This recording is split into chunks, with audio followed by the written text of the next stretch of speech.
Hi everyone, welcome to Parenting While Working From Home virtual event. I'm Karissa Tunis and I am the co-owner of Adore Them Parenting, which is a national parenting website that is dedicated to helping others find joy in their own parenting journey. And I am also the co-author of this book, Parenting While Working From Home, which is what inspired the event today. Today I'm going to be discussing with you one of my favorite tips from our book, and that is how to have a more focused work time. And in order to do so, I have found from my own experience that it is best when I meet my kids' needs first before jumping into my workload. And I'm going to go on to explain what exactly that means. But first, just a little bit more about me. I am a mother of 4 kids ranging in age from 12 years old all the way down to 7 months old. And because I've been working home for nearly a decade now, I have also had a lot of experience trying to juggle working from home, parenting from home, and all that goes into running a busy household. So now I want to dive in and talk to you more about what I mean by setting your kids up first.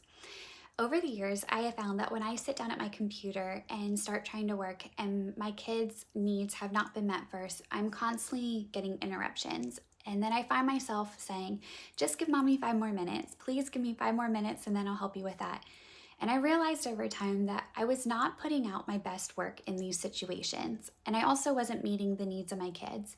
And so I learned that if I can meet their needs first before jumping in to start my workload, they are much more likely to let me work for a longer chunk of time, which means I'm being more productive and they are more happy. So I wanted to share with you today what that looks like because as children grow, their needs change and your lifestyle and environment and even what you're capable of doing work-wise will change and evolve as well. I do want to mention too that kids grow so fast.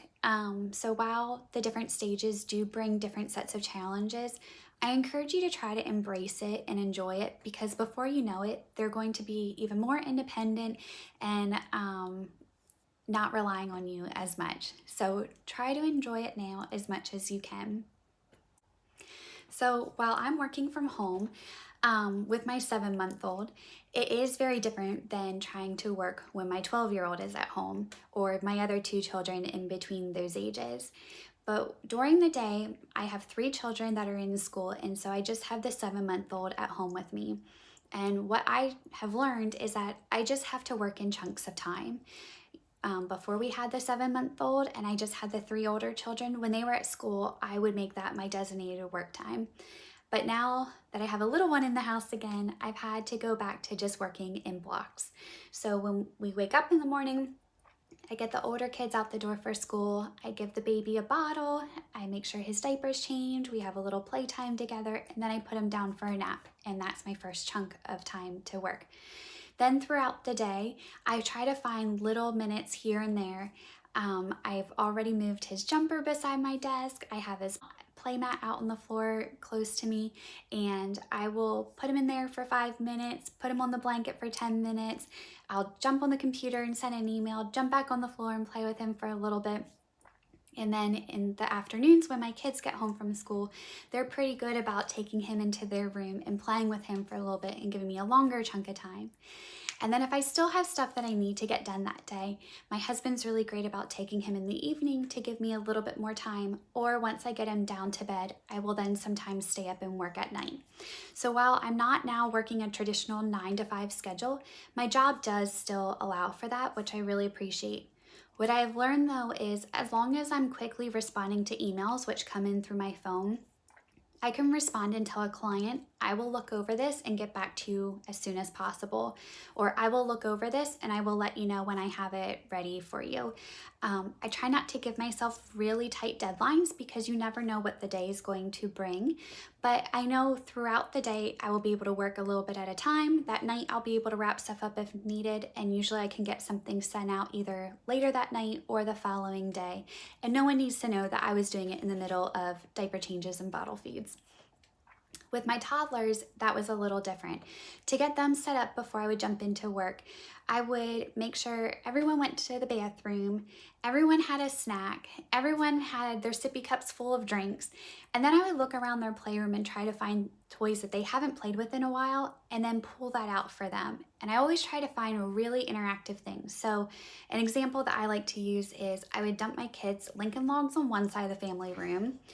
I would put all of their construction trucks in the middle of the room, and I would dump out all of their little plastic animals on the other side. And I would tell them, this is your construction site today. Use the trucks, move the logs, build a zoo, put the animals in it, and have fun. And I could watch them from across the room while working on my laptop. They would dive in and play. They had their snacks, their drinks right there. And even though I wasn't on the floor playing with them, I still was doing all that fun stuff with them beforehand, helping them get set up, making sure their needs were met. And then they were more likely to let me sit and work for a while uninterrupted. Again, with toddlers, you still need to work in those chunks of time. So, in the morning, if I got them entertained and playing, I could work for a little bit. If I got them down for an afternoon nap, I could work again for a little bit. When my husband got home in the evening, I could work again for a little bit, or after they went to bed. So with toddlers, it still is in chunks of time, but it can be easier to find things to keep their attention for a little bit longer. I also want to talk about elementary age kids and older.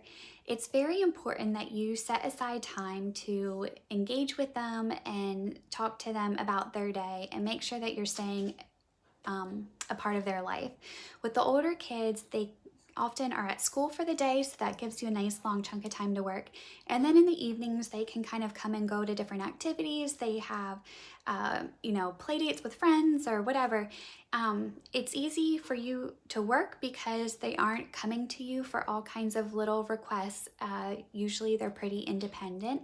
So what I need to remember to do is to schedule that time to take breaks from my work, to make sure that I'm talking to them and staying engaged in their life. So again, back to what I said at the beginning, kids grow and change so quickly, and whatever your challenges are today, it will be very different in another year from now, maybe even in another 6 months from now. So while there are frustrations throughout the day, your kids will never be this little again. So just try to enjoy each moment with them and just know it will get easier, I promise. Anyway, thank you so much for tuning in, and I hope you enjoy the rest of today's event.